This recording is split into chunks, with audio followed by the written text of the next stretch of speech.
Good morning. Are you Isaac Darby?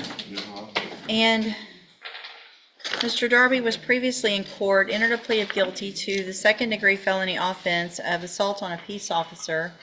I've received the pre-sentence report. Has everyone had an opportunity to review that report? Yes, Your Honor. Yes, Your Honor, we have. Hold on. Are there any additions or corrections? Not from the defense, Your Honor. Nothing from the state, Judge. And so, Mr. Darby, when someone's sentenced, I also get jail incident reports. And you've got several, and several of them include fighting. And so if I follow this agreement this morning, I want you to understand something, because part of your agreement is that you go to ISF. That's a 90-day program to help you make better decisions, which obviously you haven't figured out yet. If you get in trouble when you're in ISF, then your probation can be revoked before you ever hit the streets again. Do you understand? So whatever's going on with the fighting and acting the way you're acting, talking the way you're talking to the correctional officers, has to stop immediately. If I get an incident report from our jail before you go to ISF, you may not even make it to ISF. So it's going to be up to you if you really want to take advantage of this opportunity and be able to get out, serve your probation, and have a normal life like the rest of us. Do you understand? So I'm going to find that you entered your plea of guilty freely and voluntarily. Find that you're mentally competent. Thank you. Find sufficient evidence to find you guilty, and at this time find you guilty of the second-degree felony offense of assault on a peace officer. Sentence you in accordance with your agreement to a term of 10 years in prison, but I'm going to follow the agreement and probate that. You'll be on probation for 5 years. You're ordered to pay a $500 fine and to follow all of the rules and conditions of probation, which include entering and successfully completing the cognitive track of the ISF program. If you do all of that, this is a great opportunity, because it means for all practical purposes your case here in court is over, and you'll serve that time while you're out on probation. The other side of that, though, is if you violate any condition of probation, you can be brought back into court and you can be facing that 10-year sentence that you've already agreed to. Do you understand? I'm handing you the trial court certification that shows this was an agreement that I followed, and so you've waived your right to appeal. I have also handed you a written admonishment regarding your ineligibility to possess a firearm or ammunition. Because of the judgment entered against you, you're ineligible under Texas law to possess a firearm or ammunition. Possession of a firearm or ammunition could lead to charges against you. Firearm is a legal term, and you should read the written admonishment I provide you to see what devices qualify as a firearm. If you have questions about the laws that make you ineligible to possess a firearm or ammunition, or about how long that lasts, you can talk to Ms. Holmes. And I will sign a dismissal as part of this agreement in clause number 24, DCCR 0697, as soon as that comes through. Good luck to you, sir. Take advantage of this opportunity. Thank you, Your Honor. Good morning, sir. Eugenius Pew.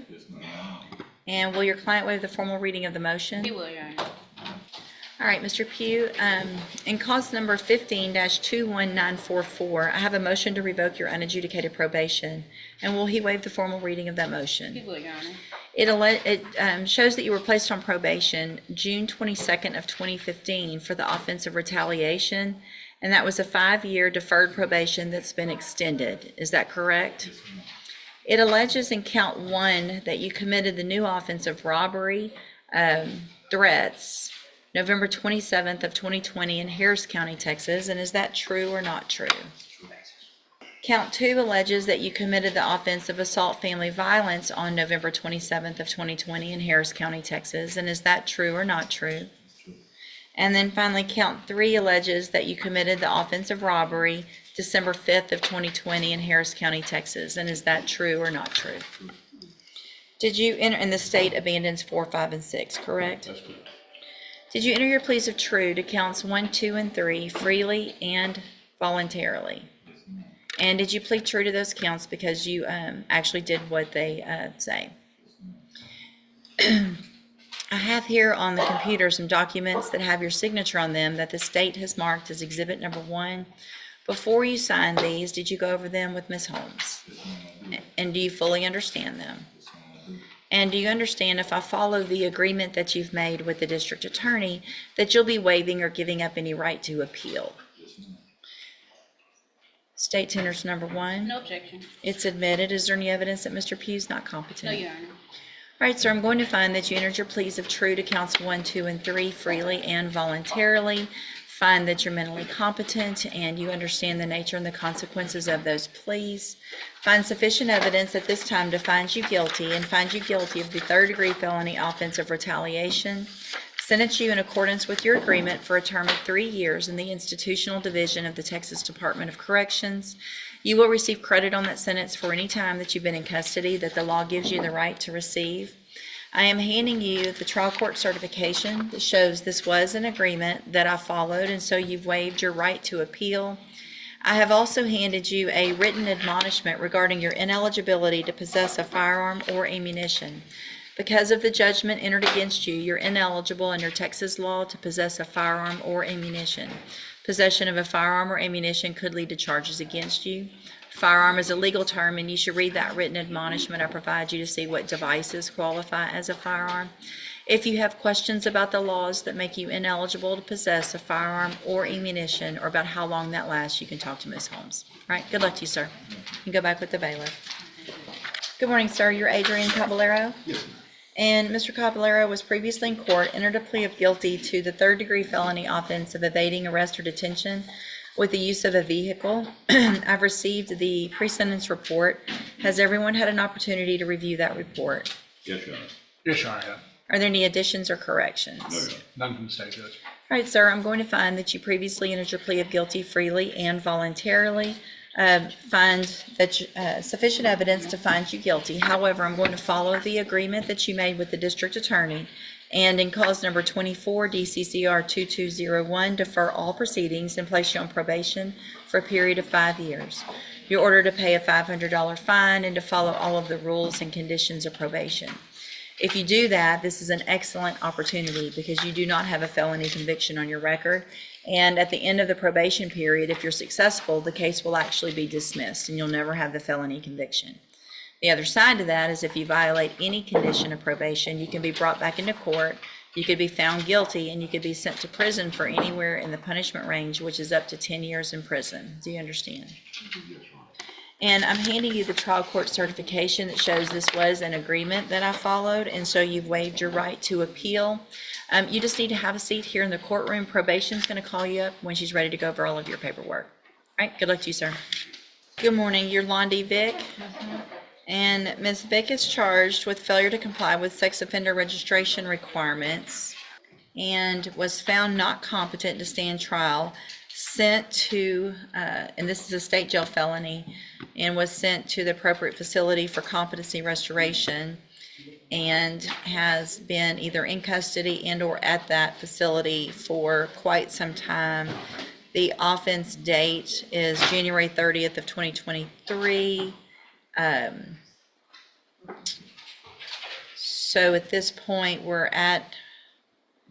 she has not regained competency, and we are past the time frame on a state jail felony where we could continue to hold Ms. Vic. Correct, Judge, and if I may, just for the court's knowledge and to document the record, she was found incompetent by this court and sentenced to the Big Spring State Hospital in July of 23 and again in February of 24.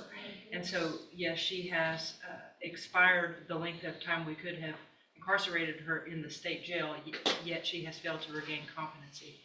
Deputy Berry has worked diligently the last several weeks trying to find a place for her, and I just wanted to document for the record based on the nature of the offense and the fact that the state is in a position to now have to dismiss the case, the efforts that Deputy Berry has made to try to secure her some kind of location to help her and maybe step forward from there. So if she may, Judge, Sure, let yes, you know ma'am. what she's done as an officer of the court. Thank you, Ron. We have tried several different locations, however, due to the nature of the registration, we are unable to locate proper placement at this time. Also because lack of income is going to be an issue as well. We do have plans to do reassessment today, evaluation to see if she would need immediate stabilization for inpatient upon release. Okay. At this point, and then we can work from there to try to get her established. Okay. We also do have our mental health professional with Spinal Top looking into possible another state hospital placement. Okay. And Judge, obviously, I don't know if she will be able to comprehend this, but she would be required upon her release, regardless of where she goes, if they find a placement or not, to register. Right. And we will try to closely monitor that and advise the appropriate agencies that she needs to register, that she has been released due to these circumstances, so that at least the community can get advice if necessary. Okay, I appreciate everything both of you've done to try to get something figured out. Obviously, Miss Vic, if you don't register like you're supposed to when you're released, you're going to be right back in custody. Yes, ma'am. Do you understand that you're supposed to register as a sex offender? Yes, ma'am. And so when you're released from jail, you have to go to the police department and do that. If you don't, another case is going to be filed and you're going to be right back in here and we can go through this whole process for the next 2 years.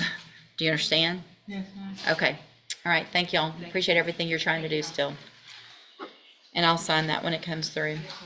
Good morning. Are you Nikia Jackson? Yes, ma'am. And Ms. Jackson, in cause number 19-32344, you were here before. You're on a 10-year deferred probation for burglary of a habitation. And there was a motion to revoke your probation filed. You came to court, pled true to counts 1 through 9 in that motion. And I've received an updated pre-sentence report. Has everyone had an opportunity to review that report? We have, Your Honor. Yes, Your Honor, we have. Are there any additions or corrections to the report? Not from the defense. No, Your Honor. All right, Mr. Rojas, and there was no agreement, correct? That is correct. Yes. All right, Right. okay. Yeah, Judge, we went over the PSI at the jail, and I discussed her the possibility with Ms. Jackson about the possibility that the previous recommendation had she would have been, at one point, would have been safe P. She tells me that she doesn't feel that she needs safe P. She thinks that all the tools she needs, she got from ISF when she was at ISF. Her problem, she thinks, is that when she was released from ISF, she just was homeless, didn't have any place to go. And that one thing led to another. She didn't have a home, didn't have a phone, didn't have transportation. And that's one of the reasons, or the reason that she couldn't get into the drop program, which was one of the reasons we're here today. If you read her comments in the PSI, she's asking for another chance, and she truly wants another chance. She tells me that if she's given another chance, she does have a job for her on the outside. She's waiting. She has a job waiting for her at Waffle House.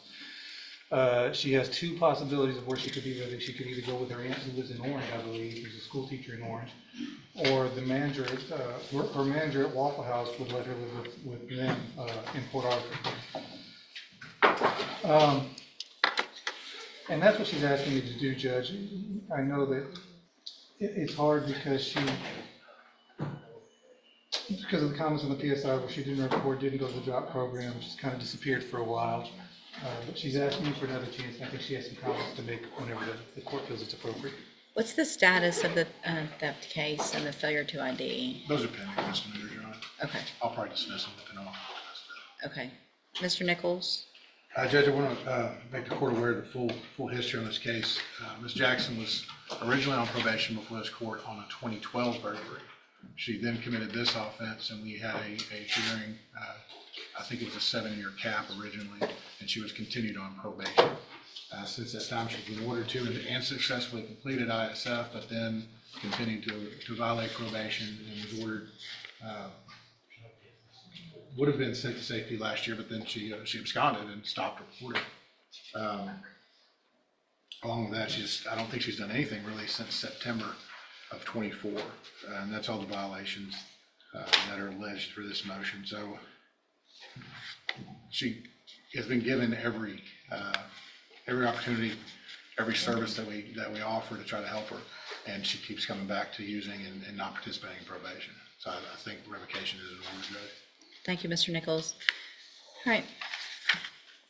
Ms. Jackson, do you want to say something? Yes, ma'am. Thank you for letting me appear and be able to speak on my own behalf today. Judge, whenever I did appear before you last time, I was on 2 10-year probations. I did complete one of them. And since then, I have been to ISF. I learned a lot from ISF. When I was released from ISF, I didn't have a stable place to live. I didn't have anything. And like he did say, I was off my meds. I wasn't in any kind of predicament to take care of myself. Since then, God has blessed me to be reconnected back with my family. I have a stable family support group now, and I can stay back on my meds. If you would give me another chance, I even said I tried the JCDI program or something, maybe out to become a productive member of society. If you allow me to just try, maybe I'll double my fees on probation, do all my classes, try to get off early. I would like to try to get off early, go back to school, be a productive role model for my grandbabies. I learned so much in ISF. I didn't get a chance to if you just give me a chance to prove it to you. I feel like I've heard that before. I never took You've been on, hang on. I'm sorry. You've been on probation since 2012. Yes, ma'am. You didn't successfully complete a probation. We just let you get off of that one because you got on another one. Because while you were on a probation for a burglary of a habitation, you got another burglary of a habitation. And you were lucky at that point because you got another chance. And so here's the thing. You say you've learned from ISF. I really did. But, and maybe you did, but if you're going to stay on, the fact that I'm even considering this, so you don't think you need to go to SafeP? No, ma'am, if you just please, I have a job. You're not getting out today. You're going to prison or you're going to SafeP. It's that simple.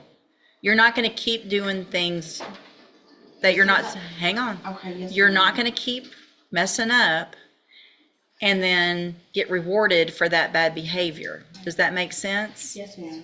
So you've been given opportunities, both tracks of ISF. You were placed on a special caseload to help you with any issues you were having, and you didn't do what they were asking you to do. So it's either special needs SafeP. Special needs SafeP is gonna take care of hopefully some of the mental health issues as well, correct, ma'am? I don't know about safety. Well, so there's a SafeP program. There's two different ones. There's your regular SafeP that's primarily just obviously drug treatment. Then there's a special needs SafeP that also takes into consideration any mental health issues and help for somebody who might need some help with regard to that, which is clearly, it looks like what you would qualify for because you have refused to go get any of the mental health treatment that has been offered and handed to you while you're on probation. So what I'm going to do today, Ms. Jackson, and I'm probably going to look, hopefully I won't, but if I look back on this again, I'm telling you now, if you're back in here, I'm going to wonder why I did what I did today. And if I have to wonder why I did something, it's usually not good. You could go to prison today for up to 20 years. Up to 20 years today, I could send you to prison. And if you're back in here and you don't take advantage of what you're given today, then you're going to be looking at that entire range of punishment, and it's probably not going to be on the low end. Do you understand? I'm going to find that you entered your pleas of true to counts 1 through 9 freely and voluntarily. Find those counts true. Find sufficient evidence to find you guilty. However, I'm going to continue you on probation. I'm going to order that you enter and successfully complete the special needs SafeP track. You'll get hopefully more tools and all the tools that you need to get out and complete this probation. You will be on 0 tolerance.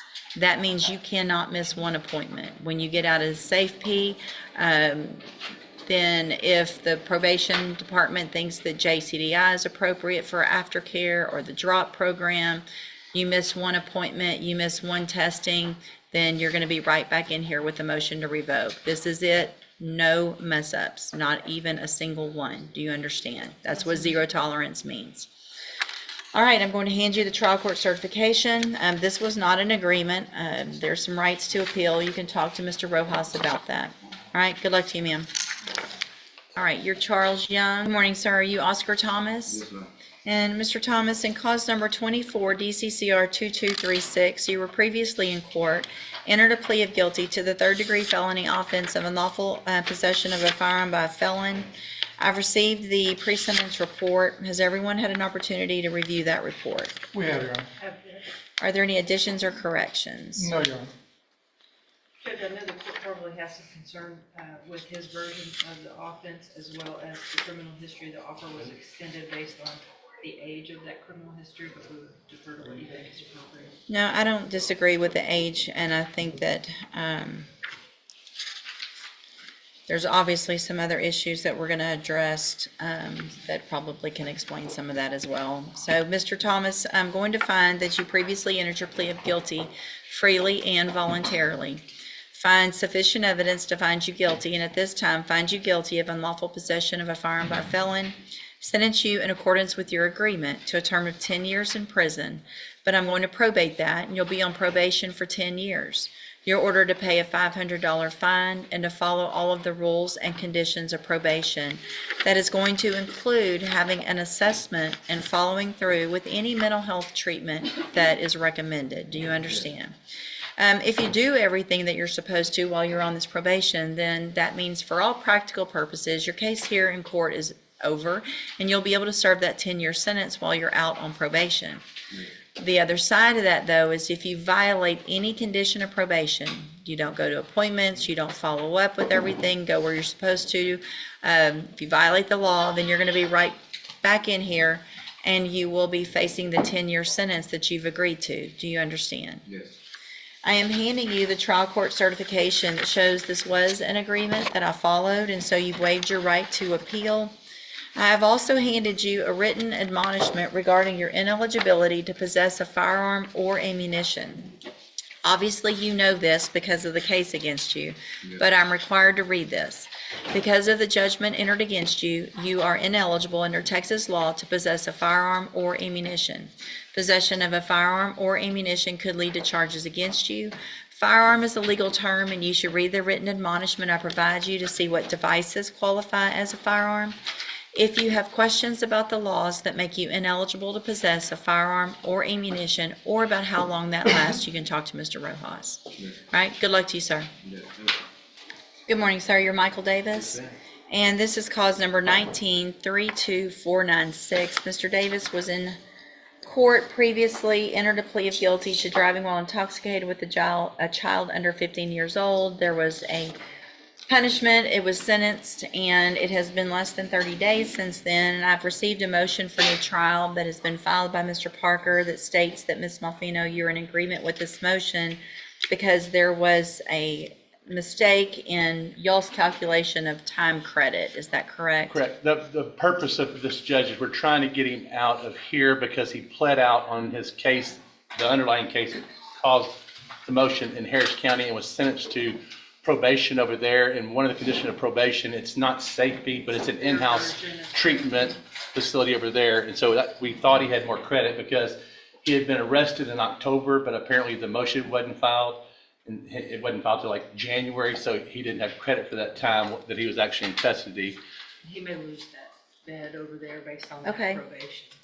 Um, So ours was a state jail felony, which you allowed us to offer a 1244 on. He just didn't have as much credit as it appeared he did based on the offense day. There was not an appropriate Right. rule or something. like We've that. got an agreement, if the court allows this, we got an agreement for a little less time, basically. I'm fine with that. I guess I'm wondering, And I just kind of did that off the top of my head, a motion for new trial with the nunk of the judgment and then resentencing, if that would work. well, we would have to do the whole, if the motion, which is fine, we'll just have to go through the motion to revoke again. Right, Get pleas on that. that's fine. Is there, what about just a motion to reconsider, can we just change? I think can I do a need a- motion, an oral motion to reconsider I sentencing. don't want anything orally done Okay. because it won't make sense in the file Yeah. that I just changed it. Yeah. Let's just do it this way. Okay. I'll grant it, the motion for new trial, And then you guys can get the paperwork done and we'll take that plea up in just a few It minutes. would be okay with the court for us to just proceed on count one, which was that new offense in Sure, Harris County. I'm fine with that. We don't need to, the less we have to go through and read, the better. We got it done, she's got it. Okay, back on the record in cause number 1932496. And sir, again, you're Michael Davis. And Mr. Parker, will your client waive the formal reading of the motion? You will, Your Honor. And it's my understanding we're going to go on count one only, correct? Yes, Judge. Mr. Davis, I have a motion to revoke your community supervision. Shows that you were placed on probation March 3rd of 2021 for the offense of driving while intoxicated with a child under 15. And that was a 2-year term in the state jail that was probated for 4 years. Is that correct? Yes, ma'am. It alleges in count one that you committed the offense of driving while intoxicated third or more February 5th of 2025 in Harris County, Texas. And is that true or not true? True. Did you enter your plea of true to count one freely and voluntarily? Yes, ma'am. And because you actually did what it says you did? I have here on the computer some documents that have your signature on them that the state's marked as exhibit number 1. Before you signed these, did you go over them with Mr. Parker? Yes, ma'am. Do you fully understand them? I think so, yes, ma'am. And, well, do you understand that if I follow the agreement that you've made with the district attorney, that you'll be waiving or giving up any right to appeal? Yes, ma'am. State tenders number 1. No objection. It's admitted. Is there any evidence that Mr. Davis is not competent? No, Your Honor. And so, Mr. Davis, I just want to make sure that you understand that if I follow the agreement, it's for a 120-day term in the county jail under Section 1244 of the Penal Code, which means you have the state jail felony conviction, but you will be able to serve any time in the county jail. You will be given credit on that for any time that either we had a hold on you or you were in our county jail. Is that your understanding? Yes, ma'am. All right, then I'm going to find that you entered your plea of true to count one freely and voluntarily. Find that count true, find sufficient evidence to revoke your probation, and at this time revoke your probation. Reassess your punishment in accordance with your agreement to a term of 120 days in the Jefferson County Jail under Section 1244 of the Penal Code. You will receive credit on that sentence for any time that you've been in custody that the law gives you the right to receive. I'm handing you the trial court certification that shows this was an agreement that I followed, and so you have waived your right to appeal. I've also handed you that written admonishment regarding your ineligibility to possess a firearm or ammunition. We went over that a few weeks ago. I'm not going to read it again. You understand that you are not eligible to possess a firearm in Texas. All right, good luck to you, sir. You can go back with the bailiff. Thank you, Judge. All right, you're Calvin Randall. And so Mr. Randall has 3 new cases. Cause number 24 DCCR 1278, charged with aggravated assault with a deadly weapon. Cause number 24 DCCR 1529, charged with unlawful carrying a weapon on alcohol premises. And cause number 24 DCCR 1530, charged with evading arrest or detention with the use of a vehicle. Then we have cause number 2136882. Mr. Randall is on probation currently for aggravated assault causing serious bodily injury. There is a motion to revoke probation in that case. There was a request previously for me to set a bond, which I did back in June of 2024. There was a bond set in that motion to revoke case, it looks like. That obviously hasn't been made. There are bonds in all of the others, a $15,000 bond, a $100,000 bond, and a $200,000 bond. And we have gone through, if I'm correct now, what y'all are saying, there were pleas on the motion to revoke, and that is set for a hearing July 2nd. Yeah, he pled true to some of the administrative counts. But we're set for an actual hearing with regard Prove up the to, new offenses, Judge. okay. And you're asking me to reduce the bond on those cases? Yeah, he's got a total of like $325,000 worth of bonds on, the biggest bond is the motion to revoke bond, which is a $200,000 bond. He's requesting that, I mean, he lives here locally, he's willing to wear any kind of GPS device, whatever, his main motivation is that he would like to spend some time with his family prior to coming back to court on July the 2nd, in the event the court does revoke his probation. Mr. Phillips Smith? State's obviously opposed, Judge. There are some jail incident reports from May 5th. There are also others that go back to February, and then some from June of last year as well. Well, the incidents on May the 5th is deal with, they requested that his blood sugar was above 300, and they requested that he do insulin, and he said, no, I'd like to try to get it down myself. Well, they made that to be an incident. I'm not worried Well, about it was that. also disrespectful and encouraging our inmates to be disrespectful. Once they jail. Yeah, there's another incident from that same Two day. from that same day. Hold on just a second. I'm taking judicial notice of the court's file in each of the cases, just to get myself kind of caught up to speed again, reviewing the probable cause affidavit that has to do with those new cases. Okay, Two of the cases, the misdemeanors were refused by I believe, unless I'm misspeaking. I don't know what misdemeanors you're talking about. I mean, we've got an evading arrest with a vehicle, we've got unlawful carrying a weapon on alcohol premises, and a new aggravated assault with a deadly weapon, all new cases that have been indicted. Yeah, It looks like there was probably, based on the probable cause, I'm guessing there was an evading on foot, potentially, just a regular evading, because that's what one of the allegations. For example, the weapon on the alcohol is not going to be, as a matter of law, it's not going to be viable because the premises that he was alleged to have been on does not serve alcohol. And the statute's been amended that for him to be guilty of that offense, it has to be a premise in which they serve alcohol and those premises do not. And The S&S grocery doesn't sell alcohol? The S&S grocery on Concord doesn't sell It alcohol? sells alcohol, it does not, you cannot consume alcohol. And the statute's been amended to say you have to, it has to be a premise where they consume alcohol. Okay, I haven't read that, but that's fine. We still have the aggravated assault with a deadly weapon and the evading arrest with a That's correct. vehicle, That is regardless. Okay, and we're set July 2nd. correct. That is correct. No, your motion's denied in all of the cases, I think, based on the nature of the underlying offense that Mr. Randall is on probation for, and the fact that the allegation is a similar allegation, another aggravated assault with a deadly weapon, the evading, all of those underlying facts. I'm going to deny the motion to reduce bond in all of those cases. And we'll see y'all back on July 2nd for that hearing. Yes, sir.